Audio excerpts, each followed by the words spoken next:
Happy New Year. Now let's talk horse racing.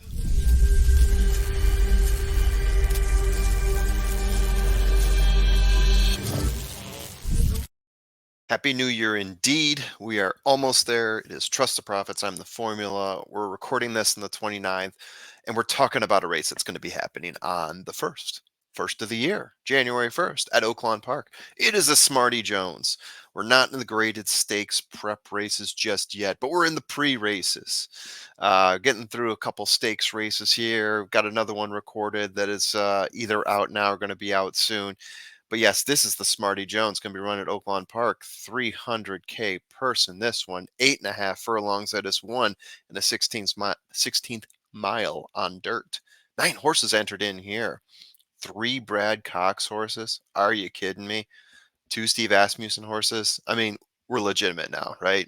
I mean, we're talking about some horses that we will be seeing in some pretty big graded stakes races coming up soon. Let's begin with Informed Patriot.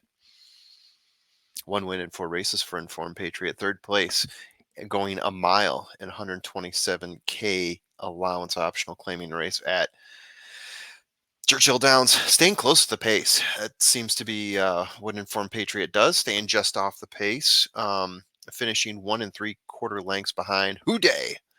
Stayed in 3rd from start to finish in the street sense. G3 race, 3/3 lengths behind Liberal Arts in that one, but ahead of Gettysburg Address, who is also in this race right here. Steve Asmussen train, Ricardo Santana on the mount for Informed Patriot. Next up, we've got Catching Freedom. Catching Freedom, scratch from a race recently. 1 win in 2 races. 4th place at a 8.5 furlong allowance optional claiming race in Churchill. Stuck in 7th for most of the race. Bumped at the start. So finished in 4th, but had issues. Was able to move up from 7th all the way to 4th. I think that's pretty darn good. Losing to Parchment Party by 2 and 1/4 lengths in that one. First race out, broke his maiden at Churchill. 120K going 1 mile, beating Cash Only by 3 3/4 lengths. Catching Freedom. I do like this horse from Brad Cox. Next up, we got Laganos.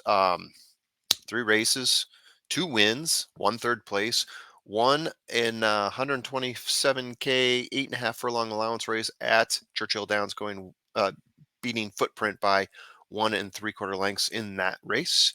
3rd place at Churchill in the previous race. 127K going 8.5 furlongs in that one. Stuck close to the pace. Was in the lead going down the stretch, but was overcome by Parchment Paper in that one. Parchment Party. Parchment Paper. Makes more sense, right? But Parchment Party. I don't know. I'll get that one. Steve Asmussen, Joel Rosario, Laganos. What I like about this horse, he's already scratched off the I've run in a bunch of 8.5 furlong races. To me, that's a big deal early on. Is seeing those horses, knowing that they can take the distance, and Laganos has answered the bell several times on that one already. So Laganos, yeah, I'm liking what I see here. After that, we got Mystic Dan, a horse that I was getting excited about after he broke his maiden. 3 races, 1 win, 1 2nd place finish, but he was 5th place last time out, so dropped off a little bit. Didn't handle the 8 furlongs very well at Churchill Downs. In 127K purse, allowance optional claiming, battling a length off the pace, but then faded in that race to Houday. Faded back 8 lengths, finished 5th place in that one, as mentioned before. But the maiden race only went 5 furlongs in that one, but won by over 7 lengths at the end there. So it looked like he was ready to stretch out. Maybe by the time he got around to stretching out, came a little bit more of a challenge. We'll see. So, sometimes the second time out, at a distance, you start to see something else from a horse like Mystic Dan. After that, we got Mo winning. 1 race, 1 win, broke his maiden, first time out at Remington, and going 6 furlongs in a large field, winning by 4 lengths over Just Ask Watts. Probably the A should be capitalized there. Anyway, I'll get that for next time. Robertino Diodoro, which is fun to say, and Harry Hernandez, not bad either. Mo winning, it would be an uphill challenge from the win. A little bit outclassed here. Looks good in that one race, but again, he's bumping up 2.5 furlongs here in distance. Can he take that stretch? We'll see. We'll see. Not at the top of my list. Seems a little bit early to enter him into a race like this, but a good challenge nonetheless for Mo winning. Maybe he'll surprise. Gettysburg Address. A lot of Patriot names in this race. Jeez. Stay easy there, people. Um, One win in two races. Last time out, Street Sense, fourth place finish there. Set the pace early on, but then faded back as Liberal Arts, as you all know, started taking over in that race and had a very impressive finish. Would be nice to see Liberal Arts in one of these races, but I'm sure we'll see him again soon. Before that, he broke his maiden at Ellis Park, maiden special weight race, going 6 furlongs there in a 12-horse field and winning by 3/4 of a length there. Um, Same thing I said for one of the previous horses, bumping up in distance at the Street Sense.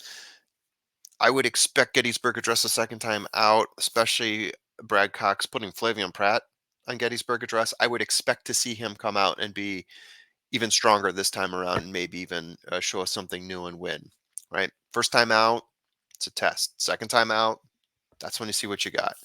So we'll see what we have from Gettysburg Address here. Just Steel. Just Steel.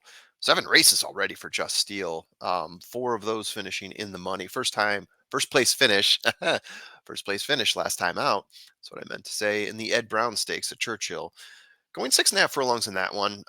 Definitely dropping back in distance. So I'm starting to wonder, is Just Steel, and I almost said Justin Steele since that's who's in the picture there, is Just Steel um, a 6 furlong, 5 furlong racehorse, or is this a horse that they can seriously stretch out and compete with once you start getting into two-turn distance? Because the Claiborne Futurity placed sixth there, sticking on the pace, fading down the stretch, and then losing by 16 lengths to Locked. That to me doesn't look like a horse that is stretching out properly to 8.5 furlongs. Seventh at the Hopeful Stakes, setting the pace there, but fading towards the end. Finish 7 lengths behind Nutella Fella.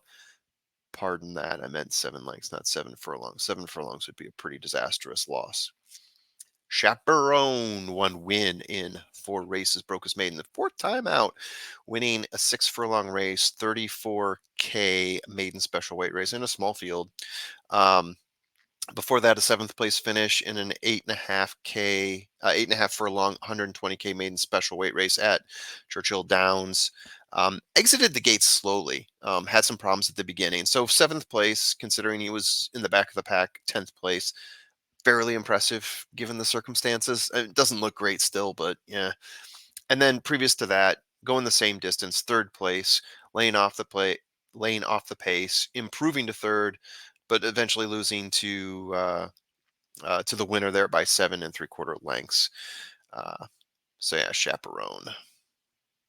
Finally, Fidget, the third Brad Cox horse, 2 wins in 3 races, all of them of which were at the Indianapolis Horseshoe. Taking a similar path to Angel of Empire, who raced twice at the Indianapolis Horseshoe last year, and once at Kentucky Downs, actually, for Angel of Empire. Won a 36K, 8 furlong allowance race, battling the pace and winning by 1 length over Chris Pajaros. I'm going to say in that one. So Fidget, definitely classing up. Um, Third of the 3 Brad Cox horses. I'm just not sure what order to put them in. I think if I were to do it the way I see it, it would probably be Gettysburg or Catching Freedom, then Fidget. Catching Freedom, Gettysburg, Gettysburg, Catching Freedom. Not sure which, but you know what? Let's skip ahead and find out here. Laganos. Laganos. That's going to be my safe pick for the day. I can't pick between Gettysburg Address and Catching Freedom. Which one is one? Which one is two? I don't think either one of them is going to be a value play in this one, to be honest. I think with the Brad Cox name on there, especially Gettysburg, getting Flavian Pratt, I don't see that horse is probably going to come out as the morning line favorite, but I really like Laganos to win this one, despite the fact that Brad Cox is loading it up. Wouldn't surprise me to see Brad Cox win. I don't think either of those 2 horses are going to give you value. Therefore, I went with Mystic Dan. Mystic Dan, who I was high on a while back, he's the horse that I'm hoping to see will one of the horses along with Gettysburg Address, hoping to see turn it around next time he bumps up to a two-turn race. Um, yeah, I like the way he broke his maiden. I was impressed by that. I'm hoping there's a reason Steve Asmussen is putting Mystic Dan in here. So he's going to be my value play. There you go. Laganos, Mystic Dan, Keon Laganos, Gettysburg, Catching Freedom, Mystic Dan. That's what I've got. What do you guys have? Other than a happy new year and hopefully not a hangover by the time this race comes around. Peace out. Give us a like, thumbs up. See ya.